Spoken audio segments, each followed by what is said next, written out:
आज के दिन की सबसे विशेष बात, आज फाल्गुन कृष्ण पक्ष की षष्ठी तिथि और दिन गुरुवार है। षष्ठी तिथि आज रात 9:59 तक रहेगी। आज पूरा दिन पूरी रात पार करके कल रात 10:30 तक रव योग रहेगा। रव योग के दौरान कोई भी काम करने से वो अवश्य ही पूरा होता है। साथ ही आज रात 11:57 तक विशाखा नक्षत्र रहेगा।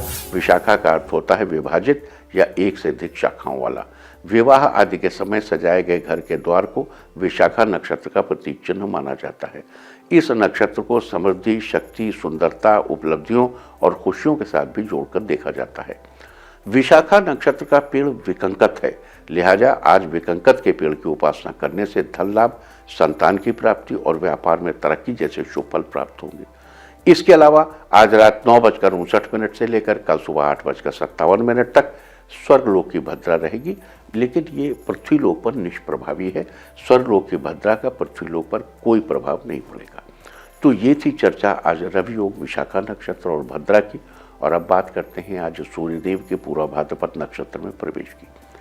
आज शाम 6 बजे सूर्यदेव पूरा भाद्रपद नक्षत्र में प्रवेश करेंगे और 17 मार्च की देर रात 2:21 तक यहीं पर रहेंगे। लिहाजा आज हम आपको बताएंगे आज से लेकर 17 मार्च तक सूर्य के पूर्व के इस नक्षत्र में गोचर करने से विभिन्न नामाक्षर और नक्षत्र वाले लोगों पर क्या प्रभाव होगा और उस स्थिति में सूर्य के शुभ फल पाने के लिए और अशुभ फलों से बचने के लिए आपको कौन से उपाय करने चाहिए। और आइए अब चर्चा शुरू करते हैं सूर्यदेव के पूरा भाद्रपद नक्षत्र में गोचर से अलग अलग लोगों पर क्या प्रभाव होगा।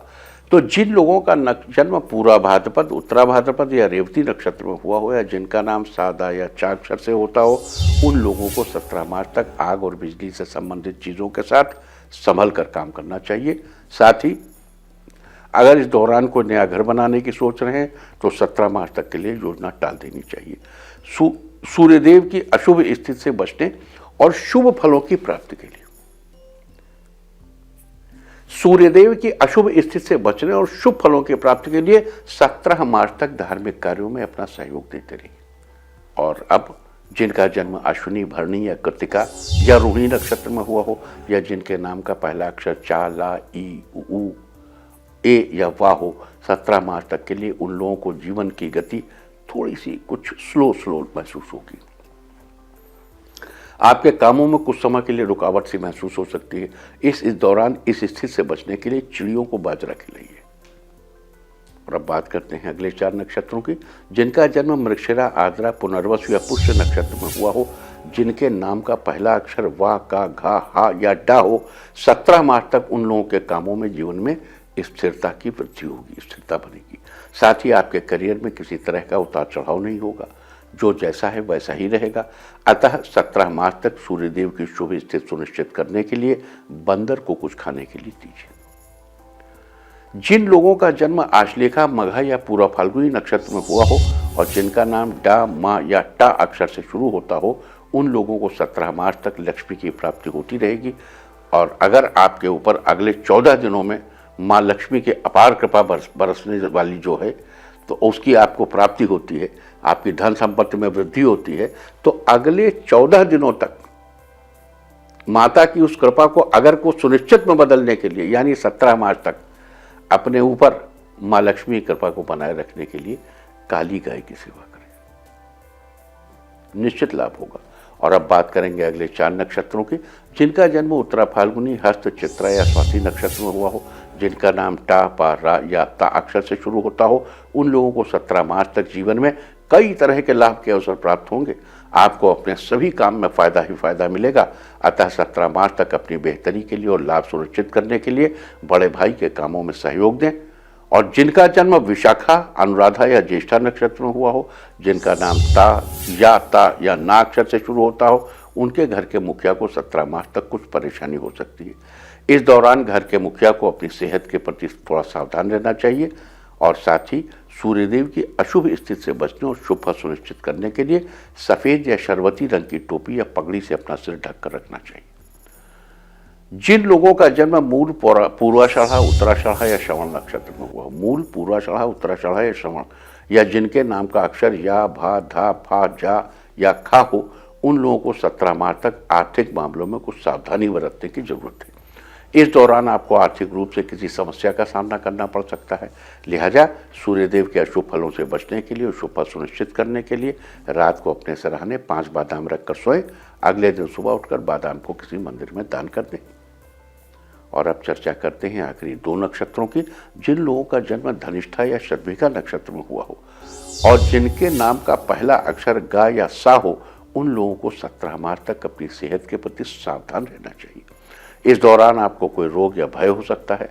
लिहाजा 17 मार्च तक सूर्यदेव के अशुभ फलों से बचने और शुभ फलों की प्राप्ति के लिए आपको मंदिर में गुड़ का दान करना चाहिए।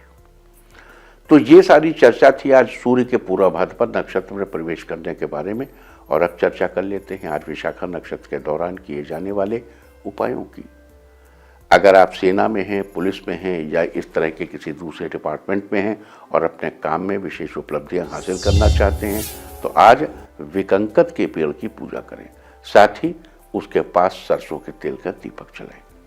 और अगर आप किसी प्रशासनिक सेवा के लिए प्रतियोगी परीक्षा की तैयारी कर रहे हैं और उसमें अपनी सफलता सुनिश्चित करना चाहते हैं तो आज गणेश जी को मोदक का भोग लगाएं। और अगर आप अपने अंदर पॉजिटिव एनर्जी को बनाए रखना चाहते हैं तो आज विकंकत के पेड़ की जड़ में जल चढ़ाएं। विकंकत बेर जाति का एक पौधा है। साथ ही उसके तने को छूकर प्रणाम करें। और अगर आप अपने लक्ष्य को जल्द ही से जल्द पाना चाहते हैं तो आज गणेश जी के सामने चमेली के तेल का दीपक जलाएं और उनके दाहिने पैर से सिंदूर लेकर माथे पर लगाएं। लेकिन इसके लिए वही गणेश जी चाहिए जिनको सिंदूर लगता हो, और सिंदूर हेरम्ब गणेश को लगता है। तो ये सारी चर्चा थी आज सूर्य के पूर्व भाद्रपद नक्षत्र में प्रवेश करने के बारे में। साथ ही आज विशाखा नक्षत्र के दौरान किए जाने वाले कुछ खास उपायों की चर्चा भी की है। उम्मीद है कि आप इस सारी चर्चा का लाभ जरूर उठाएंगे। देखो, जैसे हमने भी आपसे कहा कि ये सिंदूर गणेश जी को लगता है, हेरम्ब गणेश को। गणेश जी के बड़े स्वरूप हैं। गणेश जी की वंदना है, सजयति सिंधुर वदनो देवो यत् पाद पंकज स्मरणम वासर मणिरिव तमसाम राशिन नाशयति विघ्नानाम। सजयति सिंधुर वदनो। तो हर गणेश जी के बहुत से स्वरूपों को अलग अलग चीज समर्पित है। तो अगर आपके आसपास गणेश जी का कोई ऐसा स्वरूप हो जिसमें उनको सिंदूर लगाया जाता हो तो उनके पैर से लें। और न हो, मान लीजिए ऐसा कोई मंदिर ही अवेलेबल नहीं है या आप कोरोना की वजह से बाहर जाना नहीं चाहते तो आप स्मरण कीजिए, ध्यान कीजिए, सिंदूरी स्वरूप की कल्पना कीजिए और सिंदूरी स्वरूप का ध्यान कीजिए, अपने ध्यान में लाइए और फिर उनके पैर से लेके अपने सर के मस्तक पर लगाइए। भावना में भगवान हैं।